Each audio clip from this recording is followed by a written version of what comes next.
Okay, week 4, audio blog 9. Um, Today we shot scene 3, which we planned to do last week, but we ended up doing this week, which was strange because now I've realised, now that we've shot it, I just realised how long this scene is. It is massive compared to what we've done before. So it was completely correct to do it today instead of last week, because it would have been impossible. So what the scene consists of is basically my main character wakes up from scene 2 when he slaps himself in the face to wake himself up, and he suddenly wakes up in his room. He goes downstairs to try and go job hunting again, but his roommate comes to him and says, "You already found a job, you told me last night." Then he confusingly agrees, like he just lies just to go along with it. And then he's just confused, like I hope the audience will be.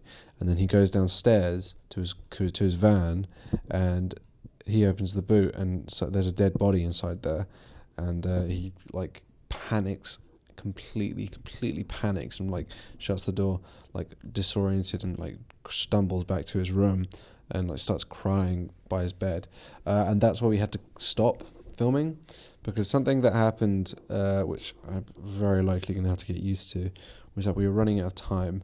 Because we planned to shoot scene 3 and scene 4, and it was quite annoying because I had to decide should I finish scene 3 right now, or should I do scene 4 right now? And I said, let's do scene 4 now, and we'll finish scene 3 later, at a later date.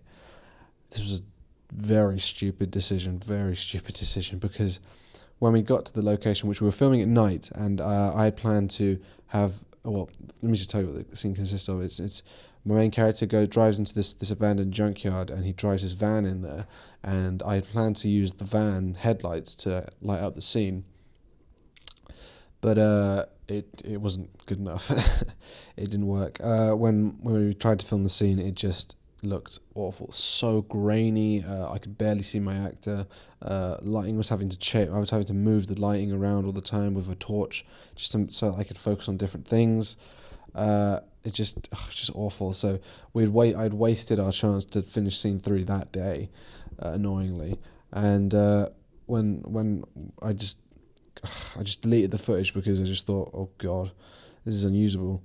So we'll shoot it at a later date, and that's what we plan to do. But yeah, scene 3. Let me just see if I can go through scene 3. What happened? It started off really well. We did really good, filming off little bits of snippets of my main character being confused and all that jazz in his room. But then, when we tried to do the dialogue scene, Pierre again, very kind of, I don't know, just not enthusiastic at all. Just did not want to be there, and that sort of affected the acting a little bit, and just stubbornness. I don't know what it is, but he was just very kind of dry. I think that's the word for it. Dry. His acting was quite plain, and unenthused, because his unenthusiastic feeling kind of bled into his acting. So that was all right. I can get over it because it kind of turned out all right last time. But when we went after that scene, the dialogue was, well, I think on both hands we were just kind of like, I don't know, just that scene maybe just didn't work as well as the first one. But yeah, when he goes downstairs to his car, we broke out this thing my friend had, which was a stabilizer, which I plan to get one of my own because it's so useful. It's amazing. It just makes completely stable and smooth shots, like with handheld. It's amazing, and we got a few shots with it. We got the main shot where he walks to his van and opens the door, and then we just sort of left it on there because it's really tricky to get it stabilized when you're setting it up. It's really difficult to set up. So we just shot the rest of the scene on that stabilizer, where Pierre would go into his van and then smell this awful stench, and then he would leave and go to the boot of the van, and he opens it, and then suddenly he sees a dead body. And then we had to get close-ups of my little brother, who was bloody. We used food colouring to make it look like he has a nosebleed, and there's little blood splatters all over his face.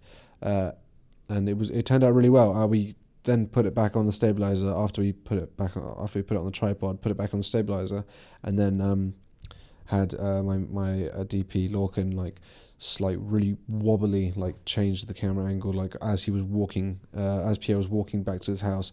Lorcan would like change the angle of the camera, like constantly spinning around, making it look really disorienting, and it works. It worked really well. I really liked it. And then we got back inside and we finished that little bit where he's walking inside disoriented, and then we had to make the decision either to stop or stop and do scene 4 or continue and not do scene 4 tonight.